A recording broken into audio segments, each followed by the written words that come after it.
Greetings,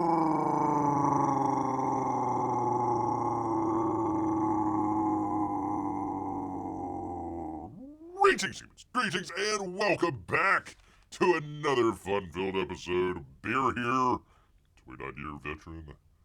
And be in the woods, people. It is where bears live, don't you know?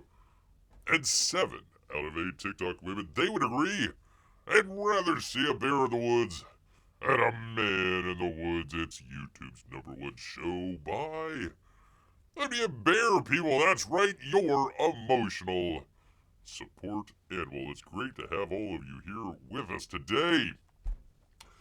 I tell you what, people, I've got some shocking news. Shocking news that Bear has just come across.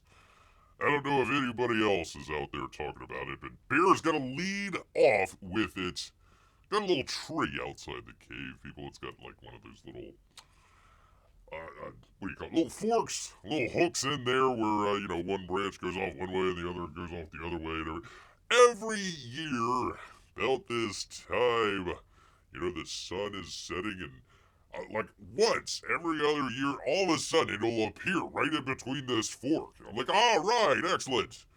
But then afterwards, people, after that, there is less and less time, people. I was shocked. It is slightly, the sun is going to set slightly earlier this evening than it did yesterday, which I was assuming was the longest day out there. And I was hoping we're finally going to get us to 25 hours a day. I was really hoping for 25 hours a day, but it looks like it's being taken away, people. Taken away. I have no idea what's going on. Bears have a tenuous grasp on time as it is, people, but be aware.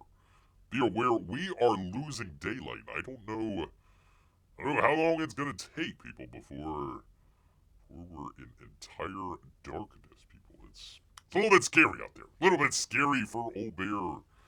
But I am here to get through it. Why do I have my browser on? There we go. There is a nice... well, we tried. What are we in? 2.5 minutes in, and I've already screwed up the professional show that Bear had right away. Trying to give breaking news, and of course, couldn't even show the good thumbnail that we had up here. For crying out loud. Anyways, people, great to have all of you here with us here today. Let's go ahead and jump right on into it, because we've got a nice little campaign update for you good people. So let me bring that up. Un momento for you from, actually, well, first, we gotta talk about Titan Mouse of Might, Miasma, Volume 3 from Gary Shipman, 137004. Go check it out, people. You know where to get it at. And, of course, Cyberfrog, number 3 as well. 826,000 to be exact. 741 people. So, finally got it off of that 666. There we go. And we have from one, that would be a bear, a Art T Bear. Good to see you, Amy. Great to have you here. He has an overdue update, people. Well.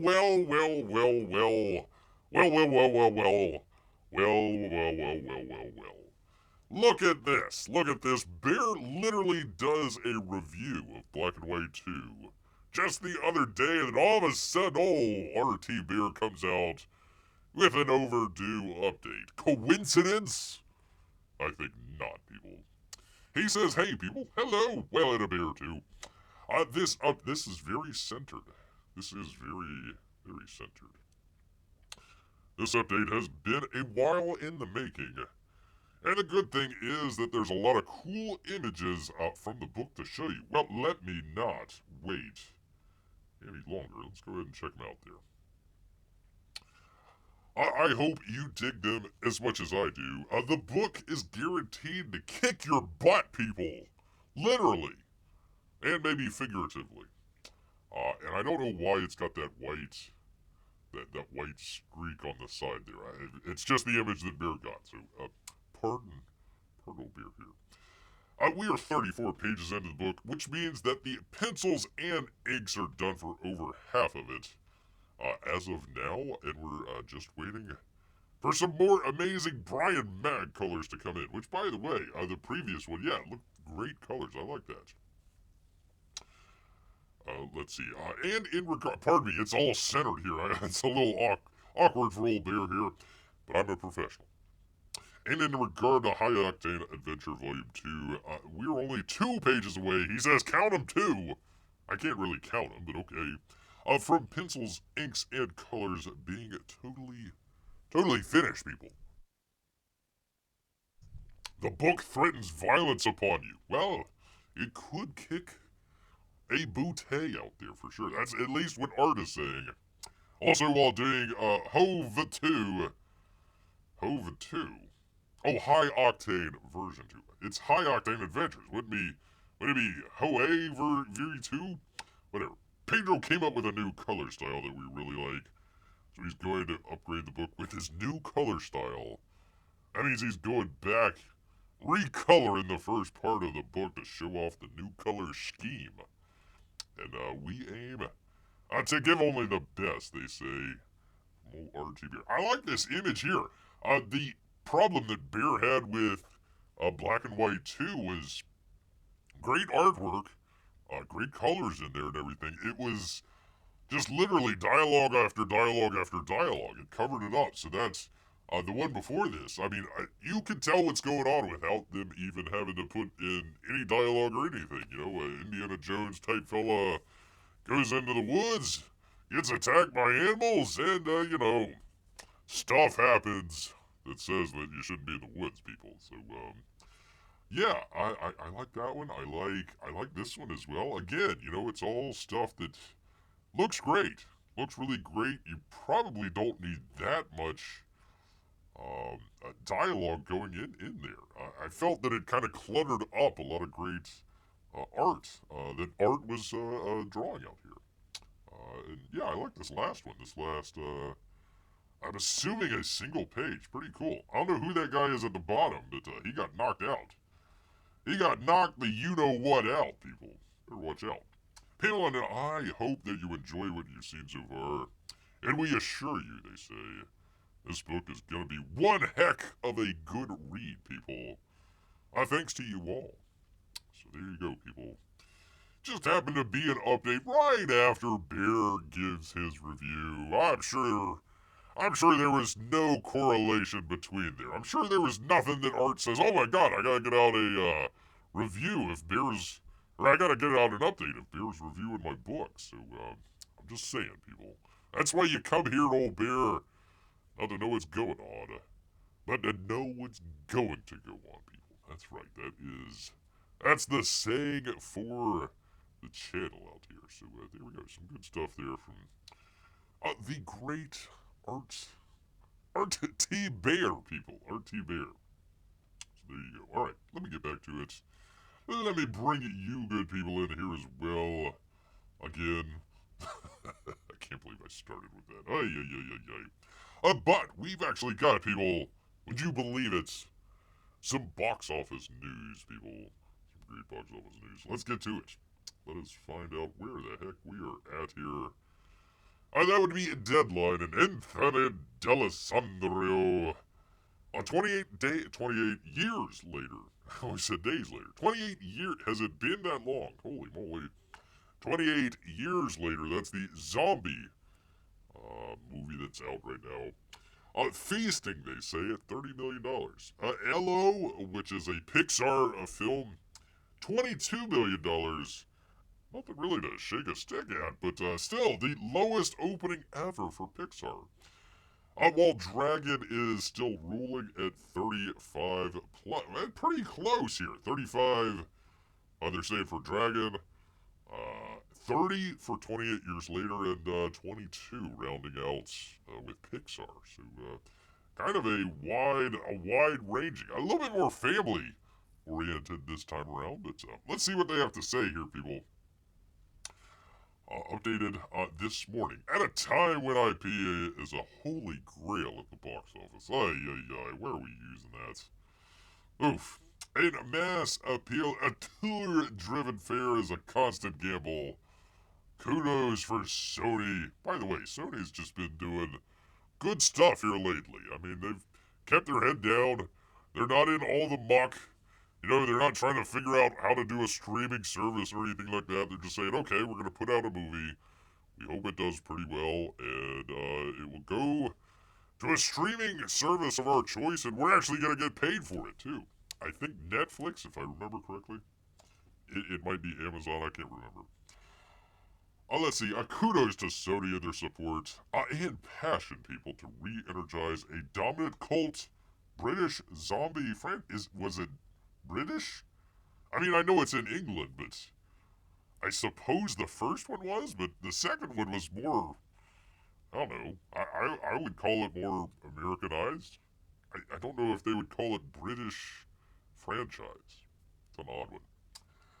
Danny Boyle's 28 years later, and a Disney Pixar in their relentless attempt to try and break through with expensive original fare. That'd be $150 million for Echoes. Woo! Wowzers. And it made how much? 20? 22.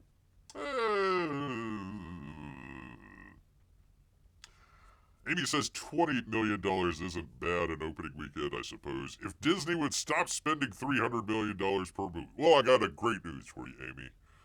They only spent half of that. They only spent half of that. $150 million for, do you pronounce it Elo? Elo? I'm going to call it Elo, like hello. Hello, hello, governor. Now that's your British franchise there. Hello, governor. Tea and crumpets? Is it tea time out there, mate? Do they say mate over there? I'm not sure. Hey, tea time out there, partner? No, they don't say partner. Is it tea time already there, fella? I think fella, there we go. Hello, fella. It's tea time. And then a little shrimp on the bar. Well, they don't do shrimp on the barbie, but you get the idea, people. You get the idea. It's rumored to be up to $300 million. Hello, love. Hello there. Oh, love. Tea and crumpets, perhaps. Governor.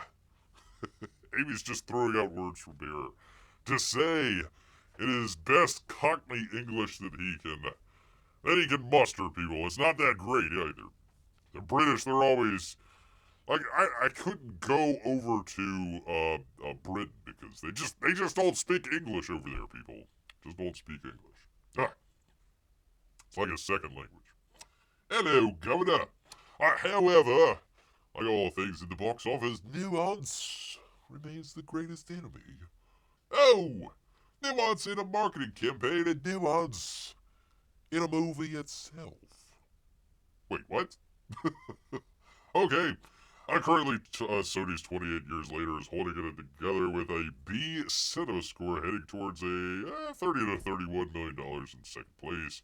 Tonight will determine whether the zombies or the dragons win out, people. We'll find out. $60 million. $60 million. So they actually made half of it back on the first weekend. So good for them. Good for them. Sony won at auction along with 2 other installments. Oh, okay. Interesting. I did not know that. I just figured that whoever wanted to make the movie made the movie and they went along with it. But apparently there's an... I wonder how that goes. I see 20, I see 20, 25, 25, do I hear 25? 25, every day in the back, 25, 25, we got 30, 30, 30, who's got 30, 30, solve the 25! I don't know. Aorta? The aorta of this movie's campaigns rested on that intensely cut first trailer, which apparently is winning awards. How does a trailer win awards? From December, which racked up the second best views ever for Horror Spot at 60 million global views in its first 24 hours. Ranking behind its Chapter 2, $96 million. Did the cheat work? That's the question we'll ask on the weekend. What cheat? What are they talking about? Meaning, did the sell that this was a nail-biting movie yield more box office than expected. While critics love the movie, apparently core fans, as well as some horror audiences, are finding 28 years later to be significantly slower than expected. Oh my goodness. Hence the hard exits. People are leaving the theater, apparently. Saying it's too slow. This zombie movie is too slow. Why don't they shuffle a little bit quicker, those zombies? Hey. Oh, Amy says, I do have a friend over there. A jolly old England who calls his friends mates. Hey, mates. Of course, his friends are also his bandmates. Crikey. Crikey. The positive here is that even at $28 million, it's one of the better openings for a horror movie north of Smile, Longlegs, Scream, and possibly Final Destination. So, pretty good. The lack of IMAX here on 28 is particular with a movie from a guy like Boyle. Is making the difference. I don't know. It probably didn't need to be in IMAX, so I don't know why. I don't know why they're. I guess higher profit margin, I guess, is what they're trying to say there. You know, you're spending a lot more on an IMAX movie than a regular movie, so I guess it translates better into the overall. You know, if you're buying a ticket at like $12 or $15 rather than like $8 or $10, of course that jumps up the box office. But again, IMAX takes a cut of that, so I'm not sure. Not sure if that's the best way to look at that or not. We can't deny that Disney Pixar's hello, mate. That 22 million is the lowest opening for a Pixar movie. In third, lower than the first Pixar film, Toy Story, 29.1. But that's not counting inflation, and also lower than 2023's Elemental. Elemental, which one was that? Is that the one where they were all in the kid's head or something? Was that the one? No, that was Inside Out, right? I have no idea what Elemental was. Oh, the one that had legs. That's right. God, they had it was like fire and it was like was it like a Romeo and Juliet where like fire and liquid were trying to like hook up or something like that? And if I remember correctly, it didn't do the greatest. This might be also. We might be also looking at Elemental. I had forgotten all about that. Elemental didn't start off all that great. $29.6 million. So even lower than Elo. Um, but Elemental had legs. It went through the summer, usually within the top 10 or 15. So people still kept going to Elemental even though it was an opening weekend. So it ended up making quite a bit of money, if Bear remembers correctly. I don't have it right in front of me here. But if I remember correctly, Elemental did pretty well. I think it's made its budget back. Everybody was boo-hooing at the time, probably including Bear.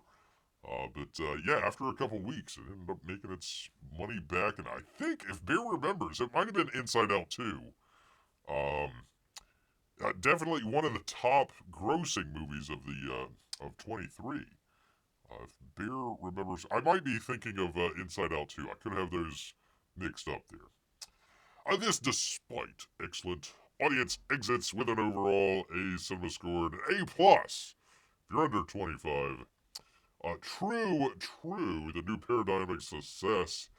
Great Disney animated property lies in its in-game viewership on Disney Plus, which they don't give us any information for, so we don't know if that would even be a positive or negative. We don't know. Have no idea. We know that Pixar can make an emotional movie. Evidence in the exits. Something is holding audiences back from returning to the theater. So evident in the marketing, a boy with a patch and goofy aliens just isn't cutting it. Is that what was going on? He's got a patch? So he's like a pirate. He's like a pirate in space, one would assume. Interesting. I haven't heard anything about this movie. I don't know anything about the movie. It could be great. Apparently, it's pretty good for people if they're A plus rating. So not bad, not bad at all. Yeah, okay. Inside Out, 90 million. Incredible, 70 million. Finding Nemo, 70. Brave, 66. Well, E63, I guess you could say there's like a, well, I don't want to say a downward trend. It's a little up and down, but I guess for just a brand new IP, yeah, it's low. It's low, but again, let's go down here. Let's go down here. So we've got How to Train Your Dragon, which I would assume is a G movie, maybe PG. I would assume they're doing really well. 159 out of 2 weeks. So you've got one family film. 28 years later, I don't think it's a family film. Hello, another family film. Lilo and Stitch, also for, yeah, there's your problem right there. There's your week 5. Okay, here we go. Okay, is there another Disney one that's also taking the place? Karuba? Karuba! Okay, so you've got three family films already out basically within the same weekends. You've got 2 Disney films here that have about the same number of theaters. So I bet you Hello is competing in the same theaters that Lilo and Stitch is. And I bet you it's kind of back and forth. You know, between what family wants to go see Lilo and Stitch and which one wants to go see Hello. So we might see this bump up the next couple weeks. I bet you it's going to hold pretty steady. It looks like 5 weeks Lilo and Stitch, $386 million. That's pretty close to what was that? The Minecraft movie did. So they're doing really well. Probably, I would say Elo is probably going to come in relatively close later on in the summer to what Lilo and Stitch is doing. So we'll keep an eye. We'll keep an eye on that, especially if people are saying it's pretty good. So not bad, not bad. How to Train Your Dragon is in about what would you say, about 700, 800 more theaters. But they're doing 159 out of 2 weeks. 28 years later, 3,000 theaters. I don't know if that's the difference between IMAX or not. I have no idea if the Dragon movie is in IMAX or not. I'd have to look that up. But there we go. A 3-day, $30 to $31 million. Elo, $22 million. Lilo and Stitch, 9. Mission Impossible, still hanging in there. Go check it out, people, if you haven't already. They made it in 5 weeks what How to Train Your Dragon made in 2 weeks. Oof. A Materialist, that's the chick flick. Sorry, P-Money. It is not down too much. Maybe a little bit over Friday, but the 3 days, not bad. I would say that's still hanging in there. Ballerina, not week 3, but yeah, they've went down quite a bit. Karate Kid, yeah, it lost 1,000 theaters. Let's see, 700,000 on Friday, and man, hasn't even broke $50 million after 4 weeks. I would figure Karate Kid would have did well. Holy cow, that's surprising for Bear. This is the first I've seen of it. So might break even this time. Which one are you asking about, Amy? Which one are you asking? The Elo? Elo? Is Elo gonna break even, mate? I can't tell if not. Well, $150 million. Again, it depends on if it has legs. Honestly, if we keep seeing Elo here at like 8, 9, or 10 for the next 7 weeks or something like that, yes. If we see Elo kind of drop to 7 and then 10 and then it just disappears, no, it will not make its money back. There we go. Amy is getting everyone at the cave here some burgers. All right. Excellent. Sounds good, Amy. Drive safe out there. Drive safe. Anyhow, there you are. There is, I'm just going to continue on here. Final Destination. Doing really well. Doing really well. Is this... It doesn't say. Final Destination's been out for a little bit, I thought. So, I think it's 2, 3 weeks? I want to say like 3 weeks. It could be 2 weeks. But doing really well. Doing really well. 134. And Kubera. I have no idea. Telugu, Hindi, Malayan, Kannada, and Tamil prints. Okay. There were good ticket sales in Austin, San Francisco, Seattle, Atlanta, and New York City. Oh, okay. A political thriller from, we know, Shekhar Kumala, right? Revolves around the pursuit of wealth and its consequences as a beggar undergoes a dramatic transformation in a story with themes of good, ambition, and moral dilemmas. You want to have all three in your movie.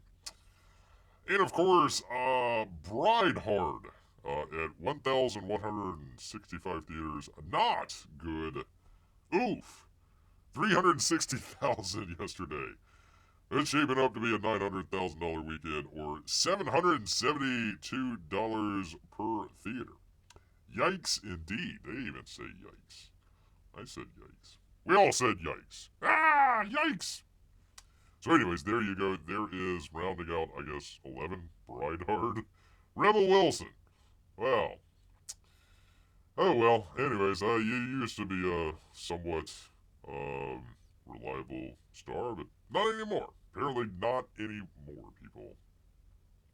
So there you are. What a juxtaposition here. You either got your zombie horror slow burn thriller out there, or you've got your kid with an eye patch taking on aliens. Or befriending aliens. Listen, there's aliens involved somehow. I would assume of the illegal kind. One might assume, people.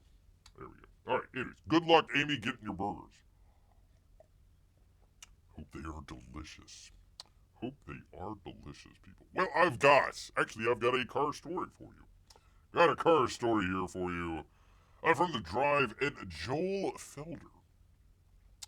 Ford stopped sale of the Mustang Mach-E. Now, this isn't the regular Mustang that you see on the road. Well, you're going to see him on the road, but it's not the normal Mustang that you've seen in the past. The car, the convertible race car out there. This is an electric crossover, SUV, I would assume. Ford decided to go all hog with the electric stuff. They saw what everybody else was doing and says, hold my beer, I'm going all electric. So they slapped on a Mustang label on a very average looking EV car, called it a Mustang and called it a day. Well, if you bought one, I'm sorry, but you might be trapped either inside or outside, people. Ford stopped sale of the Mustang Mach-E's. Not because electric cars are kind of stupid, but because passengers can get trapped inside, people.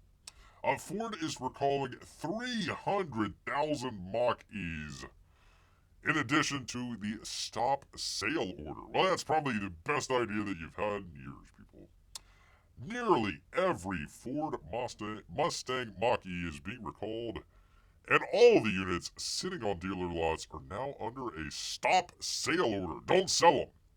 The reason? Occupants maybe become trapped according to the NHTSA, the Highway Traffic Safety Administration, people. On Wednesday, they posted a recall by Ford for 197,000 Mach-E's. Ford also issued a stop sale due to the issue, but more importantly, not a stop drive order. Go ahead and keep driving them, no worries. If you get locked, it's your own fault. That means dealers can't sell a Mustang Mach-E, but Ford isn't telling owners to stop driving them. No, keep going. Keep going. The issue affects far more than the vehicles listed by the Highway Traffic Safety Administration's recall. About 120,000 Mach-E's sold in the global market were also affected by the recall and stop sale. In total, that means over 300,000. Holy moly. Mach-E's having issues spanning model years 21 through 25. The specific part in question was put into production way back in 2020, right before the Wu flu, and taken out of production, earlier this month. The issue stems from the EV's 12-volt battery. If the 12-volt battery becomes discharged below, the whole car is a battery. If the separate 12-volt battery that's on top of the other batteries that you have becomes discharged below 8.4 volts, the electronic door release system will be retained in its locked or unlocked status at the time of discharge when the vehicle's turned off. So you're either locked in or locked out, or you can don't park it on the bad side of town because you can't lock it. Unlike other modern vehicles with electronic door releases, what could go wrong? The Mach-E features mechanical door releases inside the car, but once outside the car, getting back in becomes an issue. Should a child or an animal be left in the rear seat, it would become an instant issue to enter the vehicle and retrieve the child or animal. I'd assume you'd break the window. Ford spokesperson Mark Levine told The Drive, "Get off the phone, you big dope. This could result in serious injury, especially in hot weather." Yeah, no kidding. I recall reports posted by the NHTSA noticed. By the way, I just noticed that it has TSA in the name. I just now noticed that. It notes that the Mach-E drivers can identify the situation by noticing the car's touchscreen displaying a system off to save power warning when turning the vehicle off, a blank screen, or the need to pull the door release handle further than normal to unlatch people. Yeah, so just go check your touchscreen. What could go wrong? Ford first became aware of the issue when the NHTSA contacted the Blue Oval early this year after 6 Mustang Mach-E owners had submitted situations where they were unable to open their vehicle with children inside. 6 people. And it took them how long? It took them till earlier this month to finally take it out of production. What? Listen. Hey, 6 children. That's fine. 7, that might be a little too many. And the report reveals that to gain access from the exterior of the vehicle, in the event of the discharge of the 12-volt battery and locked doors, the customer must much jump. The customer must jump, not much jump. Who is this? Joel Felder? Ay. Is there no editors these days? Have they all checked out? It takes a bear to figure this out. The customers must jump the 12-volt battery by first gaining access to the frunk. Hey now, the frunk using a 12-volt battery supply on the leads hidden below the vehicle's right headlamp. Holy what? Okay, so the battery gets discharged, and the door's locked. The customer must, either or, jump the 12-volt battery by first gaining access to the frunk. So you gotta open the frunk, good luck.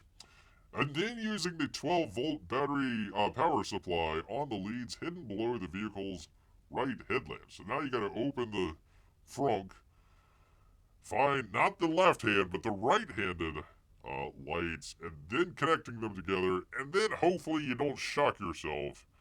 And hopefully you're not in a panic because your child and or pet has been left inside the car. The National Highway Traffic Safety Administration reports states that Ford is aware of 4 warranty claims, 3 customer service reports, 3 allegations of a vehicle locked out with children in the rear seat post 12-volt battery discharge, and a partridge in a pear tree, all between November 22nd, 2023 and April 28th, 2025. So it took them, 2 years? 2.5 years? Finally figured out? Ford is prepping a fix for the issue with a software update. That'll fix it. Levin said that the software update is, quote, coming soon. Much like Bear's patch for his Civilization game. It's coming soon. It's supposed to be out this week. Next week it'll be fine. Whatever. Listen, it's just your beloved child/pet in the car during the summer. No biggie. No biggie at all. But a firm timeline wasn't given. The documentation reveals Ford plans to begin mailing Mach-E customers owners remedy notification letters on September 29th to 25. Wait, what? So, another 2 months now they're going to let people know? So, wait a minute. Okay, hold on. You can't sell the car. You still drive it, apparently, and it's being recalled. But, hey, we're going to let you know in about 2 months. It'll be fine. Don't worry about it. I mean, it'll be like in the dead heat of the summer, but, nothing to worry about here at Ford. Look, we got this giant freaking iPad that's put on the panel there. What happened to buttons, people? What happened to good old buttons? That's what I say. Can you imagine getting in a wreck? Like, you get in a wreck and, like, the screen just shatters everywhere. Now you got glass shards just flying through the cabin there. Not so sure putting the giant iPad in the dash is the great. I think these designs are ugly. These are just not going to, they're not going to age well at all. I mean, it might look high-tech now, but, like, look at an iPad from 10 years ago. I mean, compare the difference now. You wouldn't want to pick up an iPad from 10 years ago and start to go do stuff with it, unless that's the only one that you had. But yeah, that's not gonna age well. The report states that the software update will update the vehicle's powertrain control module and secondary onboard diagnostic control module C, or the at no charge, people. Oh, well, that's nice. Hey, thanks, Ford, for not charging us for when our children and or pets are locked inside your crappy EV that you call a Mustang. It's unclear why the Mustang Mach-E, which is a connected car that Ford touts as updatable and upgradable over the air software updates, can't have this issue remedied via an OT update similar fashion with Tesla's Rivians. Oh. The post documentation reveals that the updated module software will extend the 12-volt power post key off for 12 minutes with continued DC-DC converter function to prevent a lockout situation. In other words, they're going to put power to the doors. Oh, okay. Yay. So, keep an eye out for recall notices coming in a couple days. So, if you've got your child locked in the car, just, tell them to sit tight for a couple days, and we'll finally get this figured out. Next week sometime, a couple months from now. It's really not why.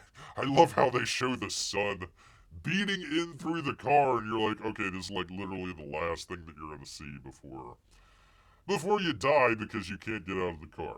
Terrific. Just terrific, people. That's good. That's good to know. So glad we're getting progress here with our electric cars where you can't get in or out of the car without going through a whole bunch of hoops. Just to open the door, people. Just open the freaking door. Oy, oy, oy, yoy, yoy, yoy, yoy, yoy, yoy. Well, I've got a great segue, people. A lot of times, some people go from one news story to the other, and it's like whiplash. Like you're in a Ford Mustang Mach-E, and you just go, whiplash, too fast. A little bit of whiplash. Not bear at all. I've got a great transition here, people. And it begins with a joke. The oldest joke known to man, people. That would be why did the chicken cross the road? Is a question as old as time itself. Well, apparently, I had to get to the Buffalo Wild Wings across the street. That's right, people, a confused chicken crosses to the wrong side of the road and ends up at Buffalo Wild Wings. This from the New York Post and Daryl Kahn. Here we go. The chicken should reconsider crossing the road, they say. A wayward hen ended up wandering to the front door of an Iowa Buffalo Wild Wings, according to an animal rescue organization. The quote, poor confused chicken was rescued by the Animal Rescue Legion of Iowa, at a Des Moines franchise of the sports bar themed restaurant. There it is. There's the chicken right there. He's waiting to get inside. He's waiting for more of his chicken buddies to come by so they can go watch the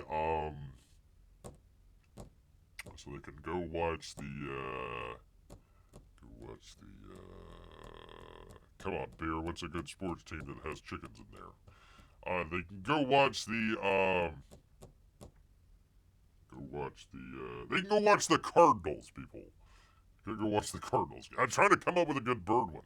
The Orioles, maybe? Yeah, it's baseball season. They're gonna go watch the Orioles at Buffalo Wild Wings, so they wanted to get a couple party together, take out. It's like, hey, come on, let's go have some chicken wings. Wait, what? We're gonna eat what? Chicken wings. What? We're chickens. Wait, oh my god. Oh my god. That's what they said. They said, what the clock? I talk about a chicken on the wrong side of the road, people.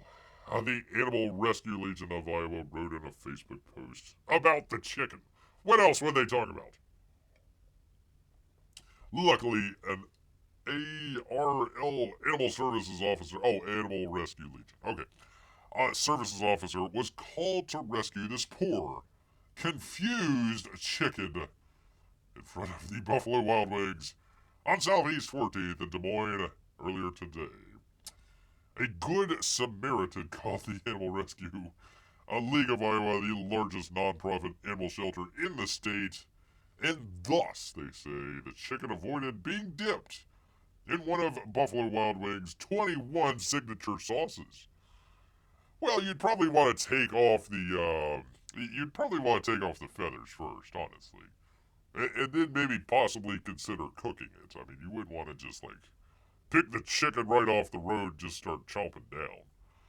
You gotta go through a couple things before you eat your chicken, people. The chicken is safe and receiving, necessary care. The rescue organization used the Brazen Birds Close Call to promote a program they have for chicken adoptions? Huh. How do I get a chicken adoption? They'd be like, Bear, why are you adopting so many chickens week after week? Because they're delicious. That's why. I named this one Tasty and the other one Scrumptious. Although this lucky chicken is not up for adoption, the organization said, he's already been deep fried. Oh my god. They took him out of a pan and straight into the fryer, as it were. The picture in the post shows a patient animal services officer chasing the chicken around the building before he's finally able to capture it. I hope he did not choke that chicken. All the animals are adopted out as family pets, the organization was careful to stress. Interesting, in adding to your flock, while this hen isn't currently available for adoption, we have many others who are. Why are they? I guess they're trying to find the original owner? Maybe that's why. I have no idea. We're not gonna put this chicken up for adoption, but we got plenty of other ones. Got plenty of other ones out here. One member of the Animal Rescue League suggests naming the chicken Chooses, a combination of chicken and Moses. Oh, Choses. Thought it was Chooses. Choses. Moses and Chose. Okay. Why? What does Moses have to do with it? Did he part the Red Sea? What's going on here? Is he taking the rest of the chickens to the promised land? What the heck is going on here?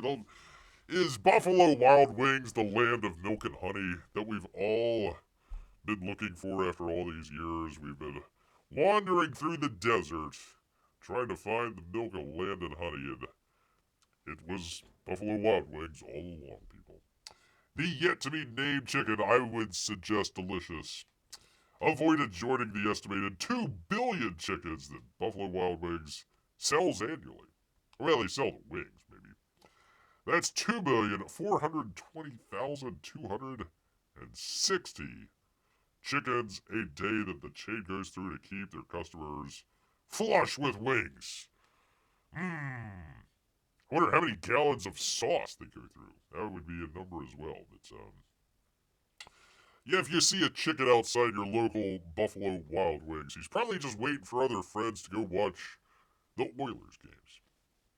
There you go. No, not the Oilers. No, not the the Orioles. The Oilers lost, so they're not gonna go watch them. Not gonna go watch them at all. But there's your chicken outside of the Buffalo Wild Wings. Tempting fate. Tempting fate. But we have no idea the location or what's going on with the chicken. So I would assume the animal rescue people have decided to eat the chicken. I'm gonna be totally honest here. They probably went to Buffalo Wild Wings, saw the chicken outside, and says, "Boy, I'm hungry."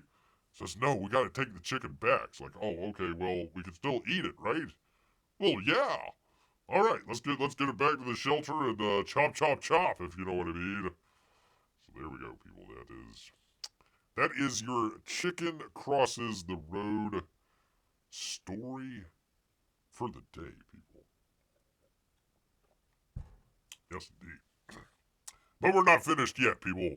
Not at all. I know my audience out here. And we finally have, well, one more addition to the question that we ask a lot. Not whether or not the chicken crossed the road, but the eternal question, you got your hot dog, what do you put on it? Well, they asked Martha Stewart, known connoisseur of hot dogs, and she sparked a debate by defending a condiment that others cannot abide. They're like the dude. They're like the anti-dude. They do not abide, people. That'd be ketchup or no cat syrup, people. A Chicago restaurant owner says it overpowers hot dogs, while dietitian touts health benefits. From a hot dog? Yeah, okay, whatever. A hot dog tower becomes a social media... Really? Huh. Let me come back to that one. I gotta check out the Wiener Tower. Hey, baby, you want to come check out my Wiener Tower? No, not that. No. It's hot dogs. It's hot dogs. A lifestyle and culinary icon recently took a firm position, people, on the age-old debate of whether or not ketchup belongs on a hot dog or not. And you know Bear's opinion on this. Long-term viewers know Bear's opinion. And that's a hard no. A definite no on any ketchup or cat syrup anywhere near a hot dog. Not at all, people. Martha Stewart, founder of Would You Believe Martha Stewart Living, expressed her horrible opinion in an Instagram reel on June 17th. "I love hot dogs with the works," she says.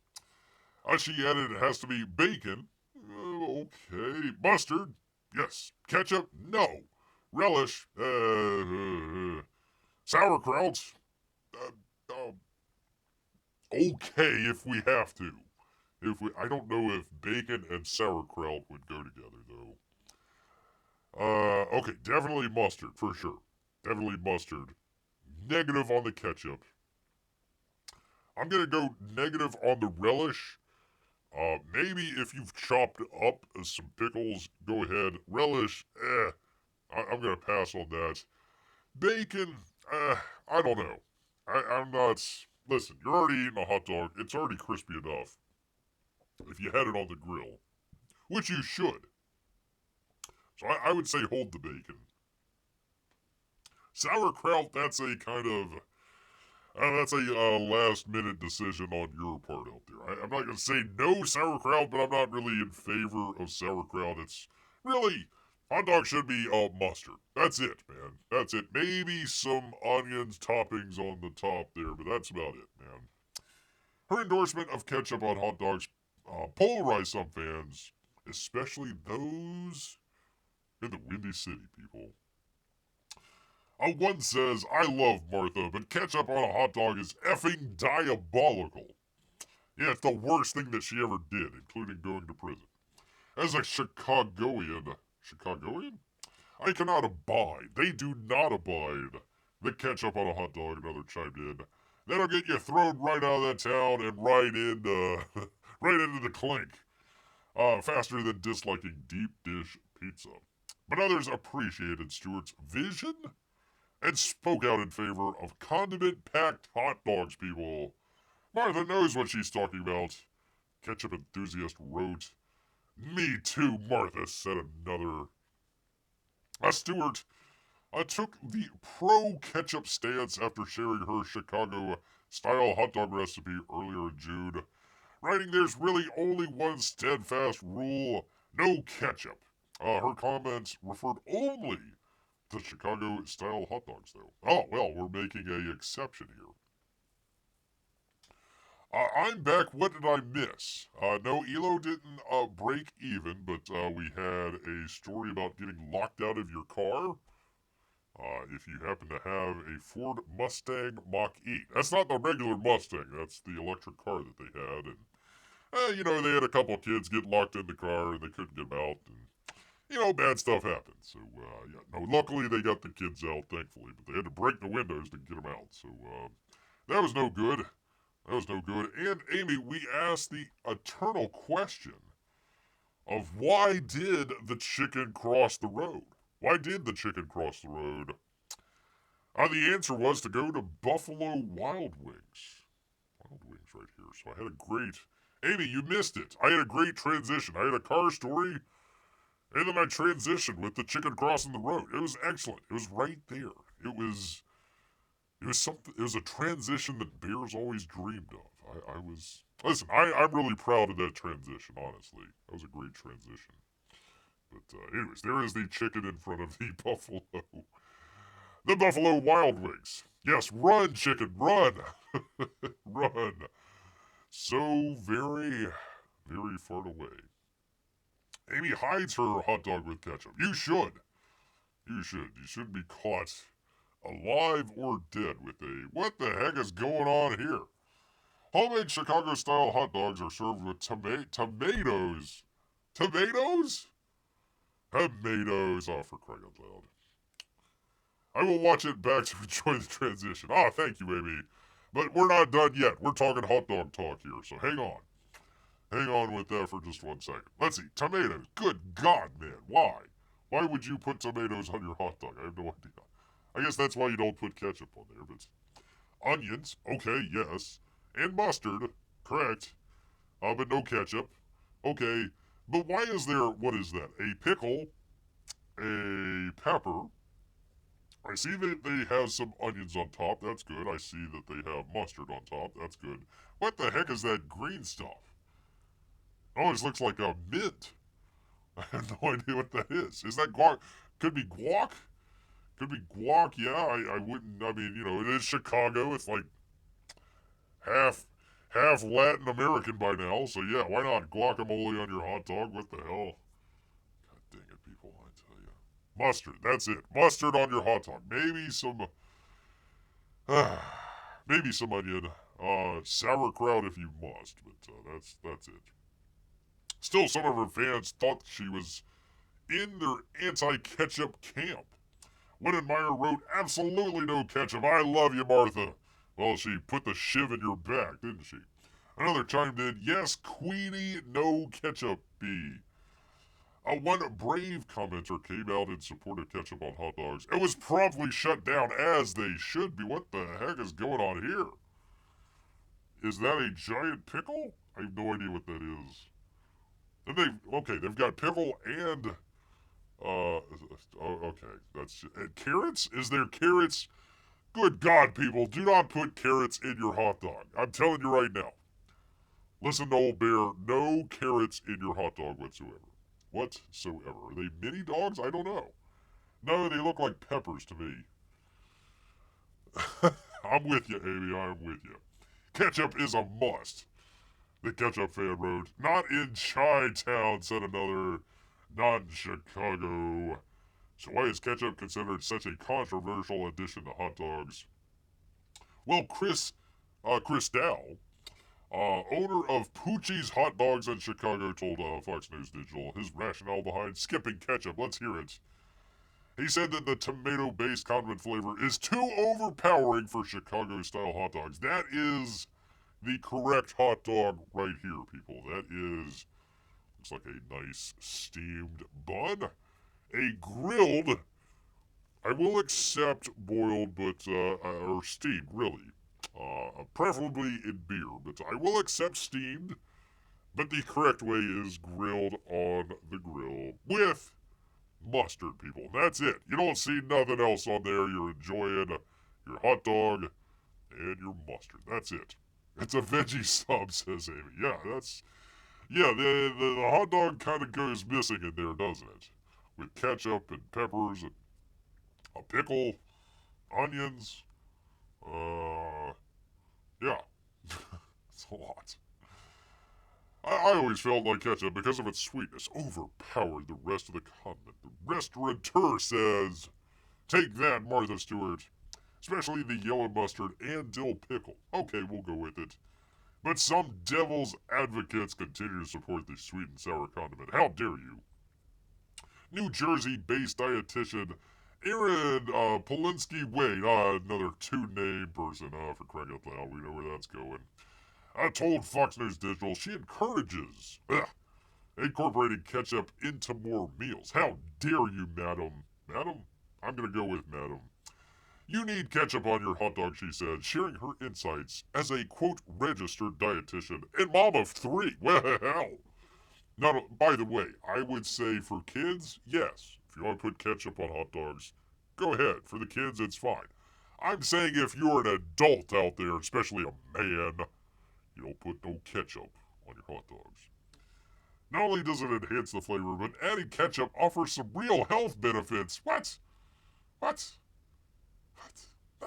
No, health benefits.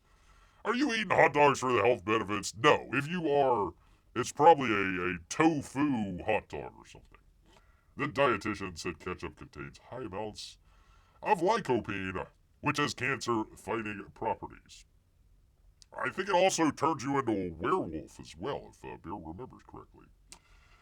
These benefits are thanks to its high content of lycopene, which is more bioavailable in ketchup versus raw tomatoes due to the cooking process involved in making ketchup.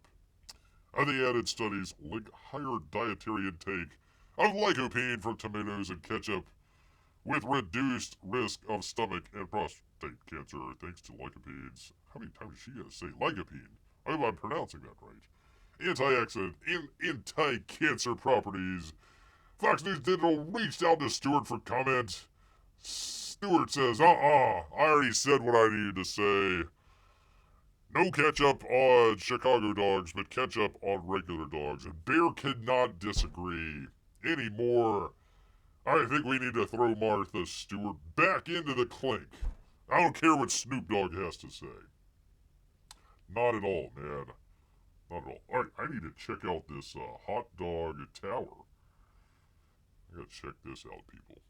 Oh, good to see Grant here. Let's see. He says, generally a minimalist. Good job for you, sir. But occasionally chili, onion, okay, alright. Occasional chili, onion, mustard. How do you put mustard on a chili dog? And coleslaw. Dog hits the spot. Well, I will make an exception for coleslaw. So ketchup has too much flavor, but not mint, guacamole, mustard, carrots, peppers, pickles. It goes on and on and on and on. Grant says, I wish health dogs were healthy. No, they're not. They're not. Amy's at home with friends watching Bear and eating hot dogs during an article about hot dogs. It's a great day. Let's check out a hot dog tower, Amy. I need to check this out. Hold on 1 second here. Let's see if we can bring this hot dog tower together here. I don't have any sound, but I don't think there's any. I don't think they're talking here. So let's see. Let's check this out. Look at that! Holy cow! I need one of those. I need me a wiener tower. That's right, ladies. Get your wiener tower. That looks great. Man, oh man. I mean, it's not going to replace the seafood tower, but there you go. There you go. I don't care about bombing Iran. Give me more of the wiener tower. Hold on. How do I... No, no, go back. No! No! There we go. Okay, there we go.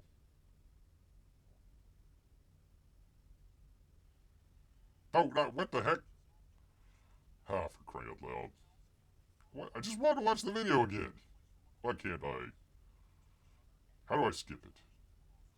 Click around. I don't want to click around. I want to click past it. Well, gosh dang it, people. Anyways, there is a advertisement for something else, but gosh dang it. Guy Ferrari? What's Guy Ferrari doing? Guy Ferrari needs to get on this wiener tower that we got going on here. That's right.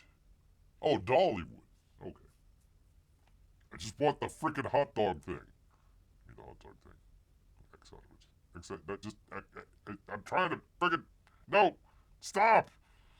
Okay, let me see if I can reload it. Maybe that might help. Refresh. Try refresh. There we go. Okay. Yay. No, I don't want an advertisement. Oh, for crying out loud, people. Stinking Fox News! Fox, whatever. Anyways. So, there you go, people. There's... Come on, hot dog tower. Hot dog tower. Hot dog tower. No! I need the hot dog tower. I want to see the hot dog tower again. Okay, try refresh. Let's see if that works. There we go. All right. Will it do it? Will it do it? Come on. Oh, for crying out loud. I'm sorry, people. I just wanted to see the freaking hot dog tower one more time. Anyways, there is a giant hot dog tower that Bear needs to go find. And go check out. Where is it? Where is it? Where is it? There we go. There is the hot dog tower. That looks delicious. Pardon me, the wiener tower. The wiener tower. Wiener tower for game day. I like that. Looks kind of high end too. Like it looks like you got one there in the front. It looks like more of like a Polish dog. Oh, I see. You got the is that one? It's got the pretzel bun, right? The one right there in front. It looks like a pretzel bun. So they got like different buns. I like the. Let me come on, man. Please tell me I can. I gotta see the hot dog tower again for crying out loud. There it is.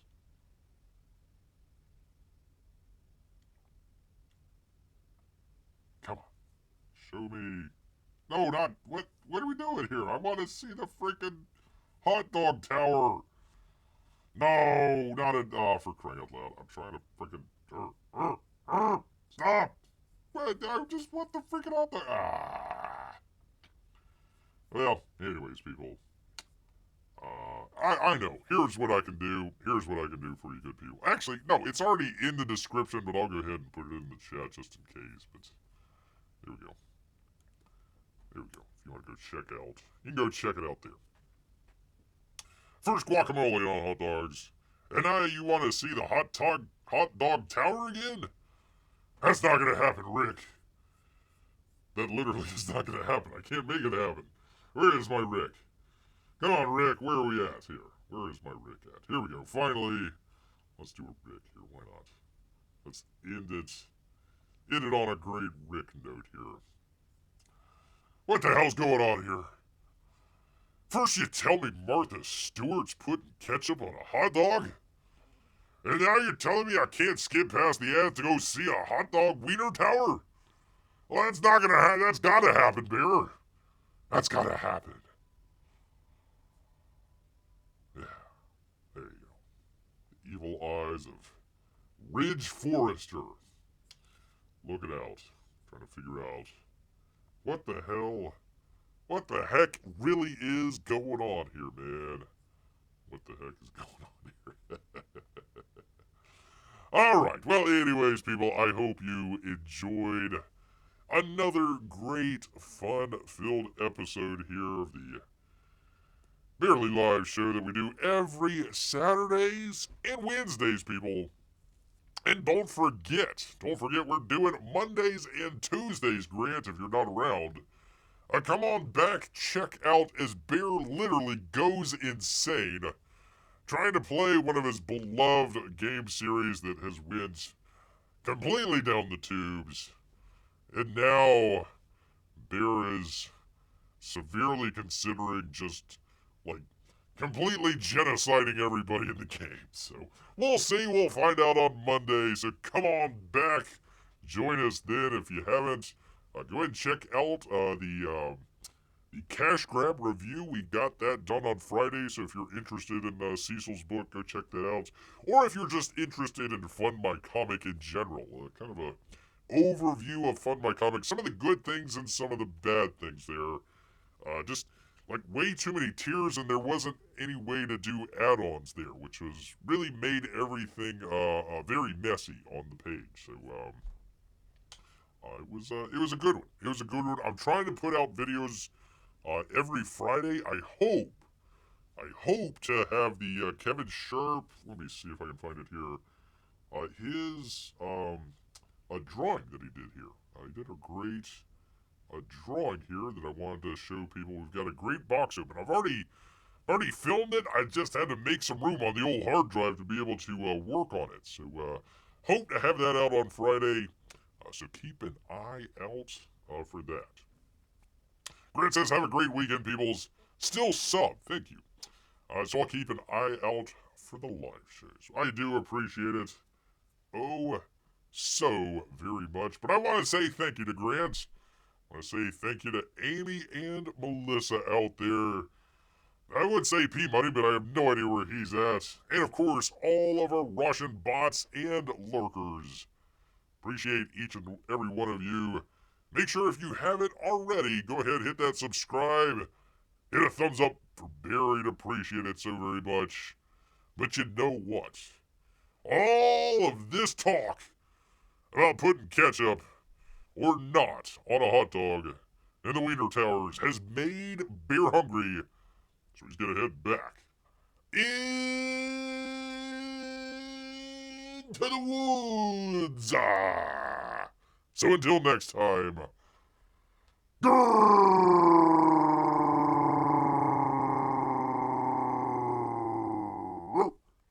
Okay. Thank you, everyone.